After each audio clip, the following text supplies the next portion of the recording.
Number one closing technique begins with getting appointments. Is there anybody here who uses the telephone to get appointments? You notice how difficult and frustrating it is. Many people do not use the telephone because they've been rejected and turned down so many times on the telephone that the very thought of it causes them to be angry and frustrated and tense. So what they do is they find every other way possible to make contacts, and the telephone, of course, is the finest and the fastest way if you know how to use it properly. So in approaching a prospect and using the telephone, the key is this, that the first thing that you say to the prospect once you have found out who it is has to be something that breaks preoccupation, grabs attention, and points to the result or benefit of the product. Now let me give you an example. I used to sell, believe it or not, sales training programs. And I would qualify my prospects and I would call and make appointments. And I found that I could get appointments 9 out of 10 times with qualified prospects using this very simple technique.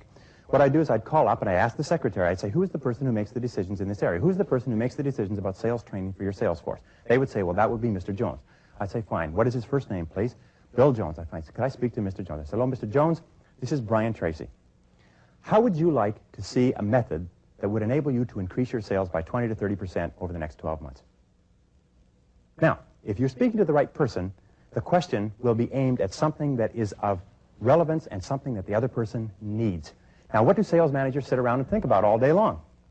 Increasing sales. Sales being down, sales being up, but increasing sales. When you say, would you like to see a system that will enable you to increase your sales by 20 to 30% over the next 12 months? The first question, or the next question the prospect asks is, what is it? And that's where you go into the close. And when you are telephoning for an appointment, you are telephoning to sell an appointment, not to sell a product. The biggest mistake we make is we go in to start describing our product on the telephone, and the person says, well, no, I'm sorry, I'm not interested, can't afford it, I don't have the time, and so on. So all you do is you're selling 10 minutes. You say, that's exactly what I want to talk to you about. I need about 10 minutes of your time. I'll show you what I've got, and you can judge for yourself if it's what you want.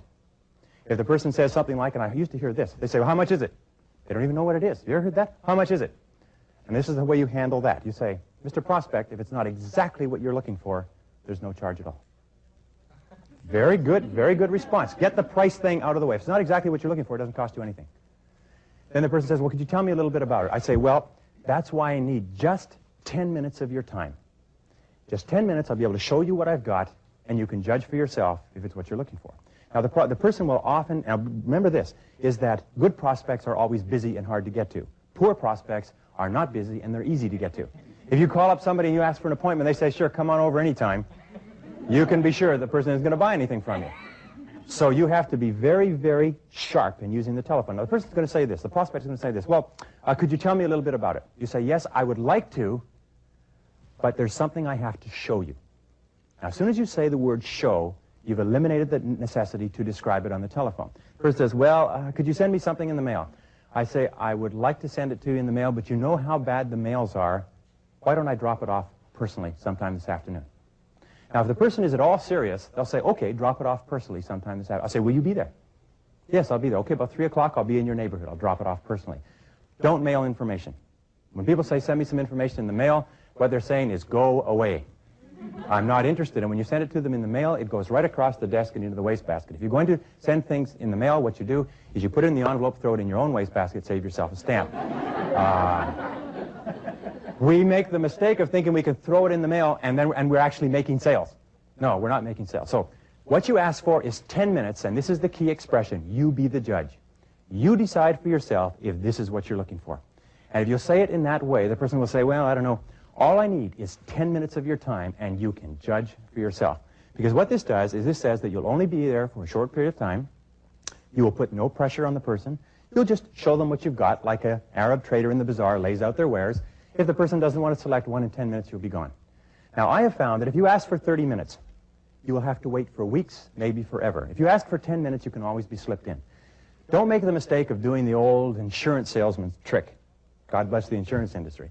Of saying, how about 10 o'clock today or 2 o'clock tomorrow? This alternative close on it. Don't do that, because it's been used so many times that what it does is it insults the other person. Just say, sometime this afternoon or maybe sometime tomorrow. Be very flexible. Once the person gives you a time. Now, this is another thing they do. They say, why don't you call me on Monday, and we'll set up an appointment. And what you say to them is this. You say, look, I've got my calendar right here. Is your calendar handy? Dumb question, of course. The person's at their desk. Their calendar is handy. You say, let's set up a time right now. How about 10 o'clock Monday morning? Don't allow yourself to be put off with this call me back on Monday nonsense, because it's just another way of them avoiding seeing you. Remember, the very best customers you'll ever have are the ones you're going to have to fight to get in to see. They are the ones who are the best for you, so when they try to put you off and they try to avoid you and they try to make excuses, it's what they're saying is this may be a very, very good customer. And somebody's going to get to that prospect, and somebody's going to sell the prospect. It might as well be you. So just be persistent, be polite, be firm. Say, look, all I need is 10 minutes of your time.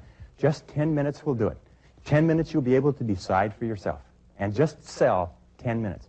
If they ask you about your product or service, say, it's too involved to go into on the phone, but take 10 minutes and I'll show you what I've got. And sell only that. See, if you cannot close on the telephone appointments, you can't even get to first base. And become good at it. If you are shy about using the phone, if you're anxious, if you don't like to use the telephone, it's because you've had frustrating experience.